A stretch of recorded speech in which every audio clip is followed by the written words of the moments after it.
Hey guys, Jerry. Welcome to Gardening with Creekside. We're here this afternoon. The day has gone by really fast for me. I can't believe I've already eaten lunch and everything, so we're ready to go.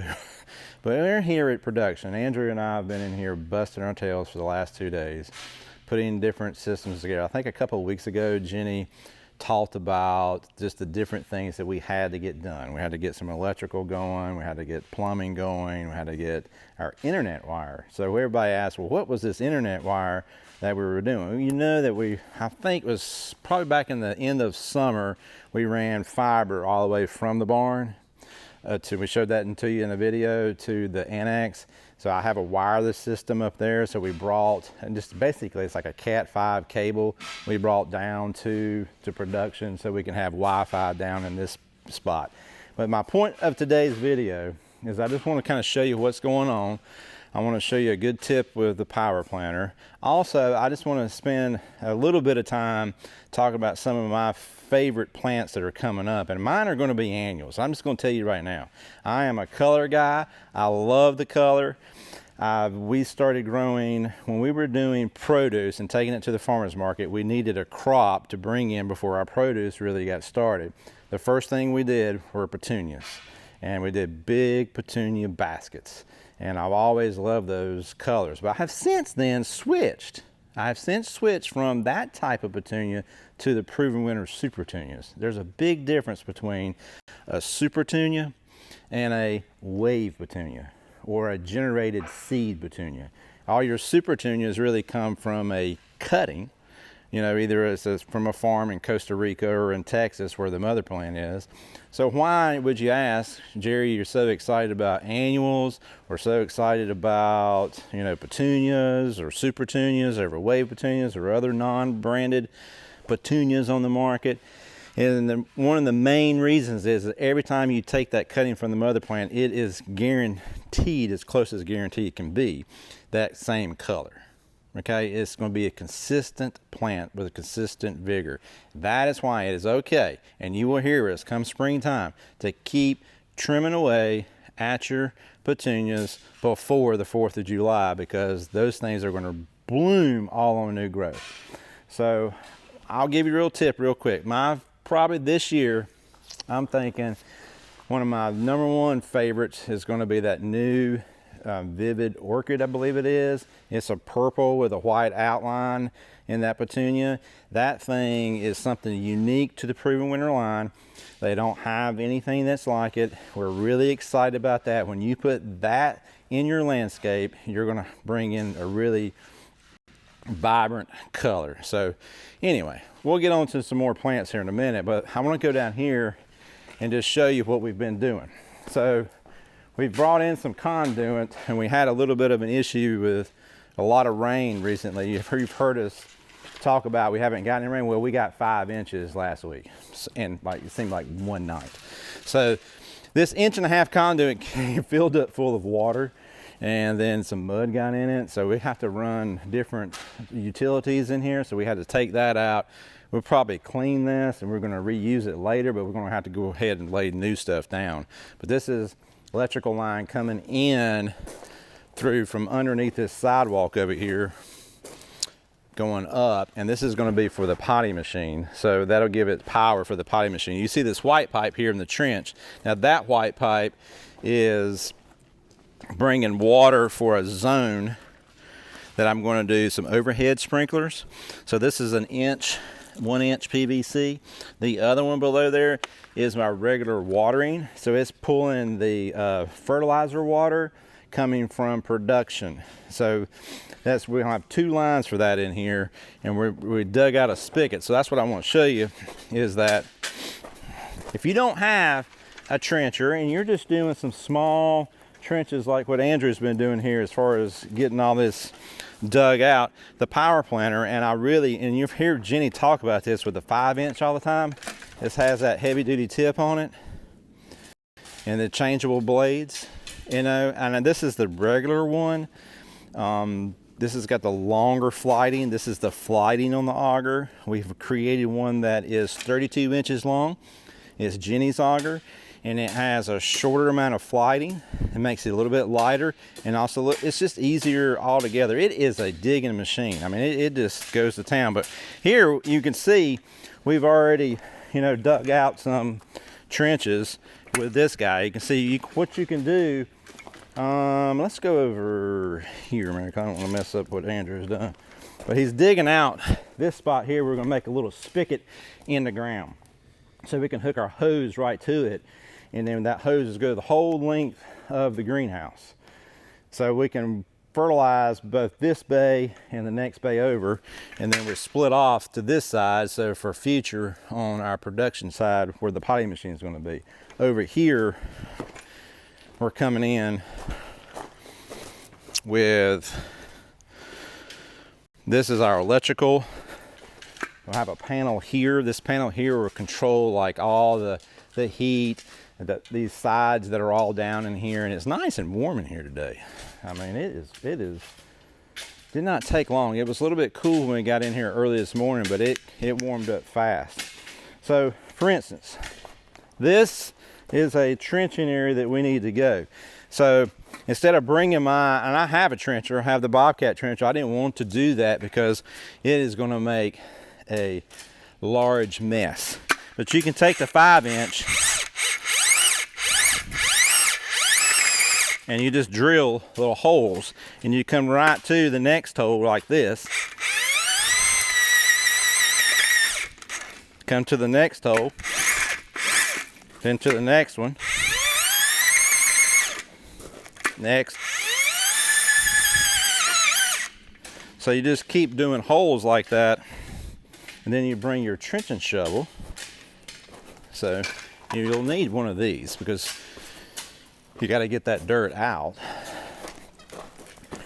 So I think this is a 5-inch trenching shovel. So you would take this, and then everything I just auged there is nice and loose. I don't have the machine over here to get rid of the dirt, but you'll see real quick. You know, you can just take that right out. See, I have creating that nice trench right there, and I'm only sweating because it's hot in here and I have my vest on, but that did not take much work to get that done. So 60-bolt drill, the 5-inch auger is one of the, if there's one that you need to get, it's the 5-inch. Get it. It's multi-purpose. You can trench, you can make big holes, multiple drills, and you can make a lot of small holes or all the annuals like that Vivid Orchid. My next one that I'm really excited about, we'll probably have a ton of it down this bay through here. It's Saffron Finch Petunia. Yes, another petunia. Saffron Finch is one of the only true yellow petunias on the market. So it's a true yellow petunia. Okay, and right beside it, I'm going to go ahead and put Mini Vista Yellow, and then it has a touch of, or a hint of green in the yellow, and that's where they struggle on getting that green out of the yellow. So Saffron Finch is a true yellow, but the Mini Vista Yellow is a smaller bloom. It is an absolutely awesome plant. It is going to put on a lot of small blooms, and you're going to make a big impact with it, but it's a great sturdy plant. It will take a lot of abuse coming down the road. So let's walk out here and check on what we've been doing in our big trench. Yeah, so we brought in, Jenny showed you this a couple weeks ago, everything's glued now.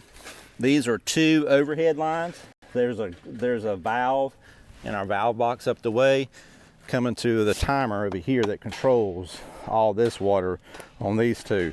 This guy here that split off with the black tape, that's just Andrew marking it, so he's reminded that that's the fertilizer water that he's running in 2 different directions to those 2 bays, and we'll have 3 hoses, I think. So we end up with 3 hoses with that to be able to feed our plants. So all that's coming from up the hill, and then we ran in down through here. I mean, this whole, I came down here the other night, I mean, there was water like all the way up to here. this whole trench was full. So we want to get everything in. We're tired of the mud. This is red clay. We here in North Carolina, we don't want to walk in red clay too much. But anyway, so out here we spent a little bit of time trying to prepare to get out of the red clay. So I brought some mulch in. Mulch is a lot cheaper than, you know, number 67 gravel, but the gravel will be used to fill the trench, because the trench, of course, allowed us to get our utilities in the greenhouse, but it's also acting as a drainage to the gutters. So those big gutters that are up there, when it rains 5 inches of rain, is pouring water, like tons of water, down into that trench. So anyway, it's hard to believe. Andrew and I were talking yesterday, we were in there. It was hard to believe that this was a shrub area just not even a couple of months ago, it seems like, you know. So all this thing is going to be full of annuals. So annuals and perennials and whatnot, but I'm really excited also for, and it's a good standard, it's the Vista Jazzberry. And we're going to have that planted in the berm. It's on the front, I think it's going to be on the front side of the berm. That's where Jenny has it planned. And we're going to do just a mass planting. Okay, everybody gets just the video that came out this morning was just trying to talk about your spiller, filler, and thriller.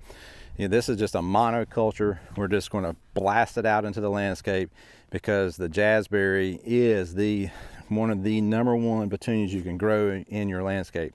So that would be Vista Jazzberry would be my next favorite plant, along with the standard bubblegum. So you see, I really like petunias. I really like petunias, but I'm going to give you a few more that are not used a lot in just a second. Okay, I think it was yesterday or Monday, I can't remember, but it's starting to happen. Okay, spring 2024 is on its way. And you can see right here at Creekside in December, we are preparing for spring 2024. So this is all of the 4.25 grandes where the proven winter annuals will grow in, and also the trays. So I don't even know if this is going to be enough for what we got going on, because we got all the pre-orders that are coming in, and it's important, like we've been talking about, to get your pre-order in now so you can get one of the top plants, period. And we've talked about it a bunch, but that's why I'm going to list it as one of my favorites, is the verbena cashmere. And it's because that is going to be a rock solid verbena coming from Proven Winners this year. We grew that in our boxes last year, grew it in the landscape. It is a beast of a plant. So we have sold hundreds of those so far. So we keep reloading. So that's why it's important just to keep getting your pre-order in. And then we will ship all those pre-orders out to you when it's time for you to plant in the spring. Okay?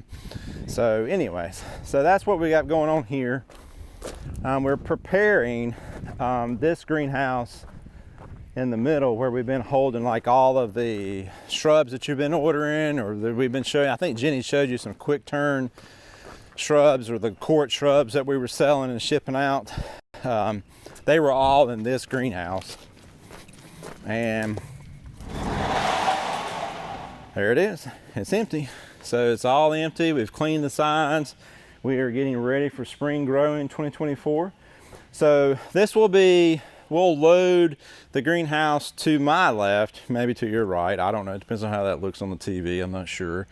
But that one over there will get loaded first, and then this one gets loaded second. So pretty much we know these two greenhouses are going to fulfill, along with the greenhouse that's down at the garden center, pretty much take care of the garden center where folks are coming to the nursery. So that's why you do not need to be concerned about, if you're local, about pre-ordering. Your material is here, and it's not being accounted for on the website. That's all happening into that new structure that's down there, that we're where we just were. So our plan is, in the next several weeks, we're going to start putting all those pots and trays together out there to be able to put in Gomphrena.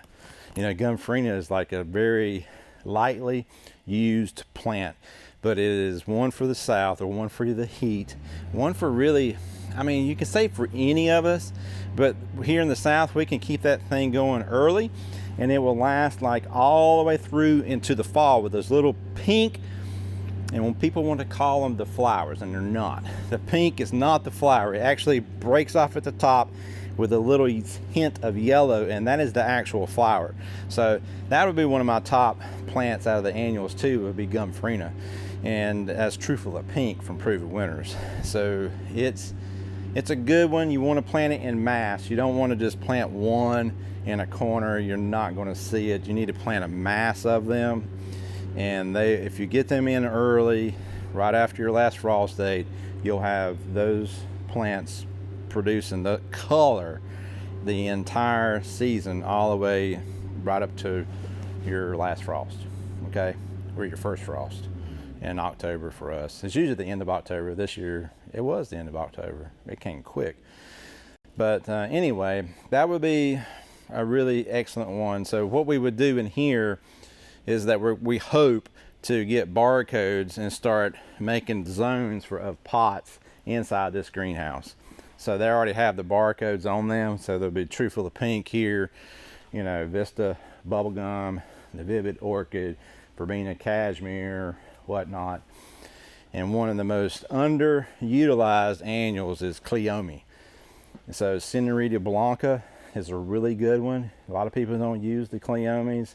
They forget about them.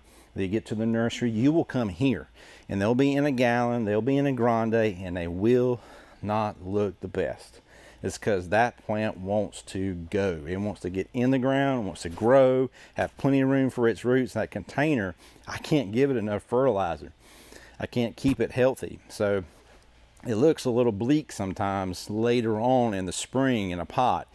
But if you just take it, Jenny planted these on the back side of the berm. Remember, it like took over that holly, the golden holly, and then along the fence line there. So that would be a top plant for you to look at and put in there that will last again from first frost in the April to your what we call last, or the first frost or freeze that's coming in October and November. So that would be a good one. So anyway, a lot of people have asked, and we're not going to go into it too much, but that's the fertigation system that I was talking about earlier. So I'm going to have a larger container. Now you can get these for your home. This is a dosatron. I think berryhill.com has them on there. You can go to their website and check those out, and you can hook this into your system at your house. So basically you're bringing in clear water from your well or from the city. So it comes in, this valve goes on, comes up through the injector, then gets some fertilizer from the concentrate out of the bucket, and then sends it through the system all the way out to the wands. And this is going to happen from here. Oh my gosh, what do you say? That's 300 feet, probably 300 feet from here to there. And we're going to send fertilizer water into that greenhouse. So, but you can hook a little system like that up at your house if you have a storage shed nearby and get the clear water hooked to it, and then you can have a hose that hooks to it and kind of take care of. It's hard to do if you have a big drip system. That's why we've stayed away from it in the landscape, is just staying the way we have to cycle this out with different zones and different spigots. Like in the next greenhouse, I have 2 spigots. One's strictly for clear water and one's for fertilization. And not, if you run in a drip system, you're going to be liquid feeding your lower petalum or something, which it does not need that. So that's why we don't do it. We just do the tank stuff for the annuals. So anyway, next door here is shipping. So we are shipping out every day the hard goods. Velcro hand pruners, the gloves, all the maintenance and stuff, the belts. guys, if you have not got a belt yet, you need to grab one of those. We went through the whole first batch from Wheeler Monroe. They're making those for us and putting the logo stamp on it. It's really personal. You know Jenny uses that belt every day when she's out gardening. Make sure you pick up one of those. If you get everything in before, well, Friday, you got to place your order by Friday. We're pretty sure we can't control UPS. You know, anything can happen. He could have a flat tire on the way to your house, you know. But it should get there before Christmas if you want to use it as a Christmas gift. So place your orders starting tomorrow and Friday, and then we're going to get them right out the door. We are not backlogged. We are sending orders out every day. Maintenance equipment's on Felco's. They were out of stock. They're going to be back in stock today. So, you know, load up on all that stuff. So more exciting stuff's coming on the website.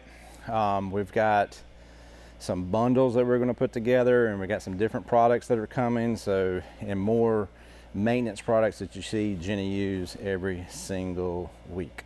So anyway, I hope this has been fun, informative for you today, and then looking forward to those annuals for spring 2024. So we'll catch you on the next one.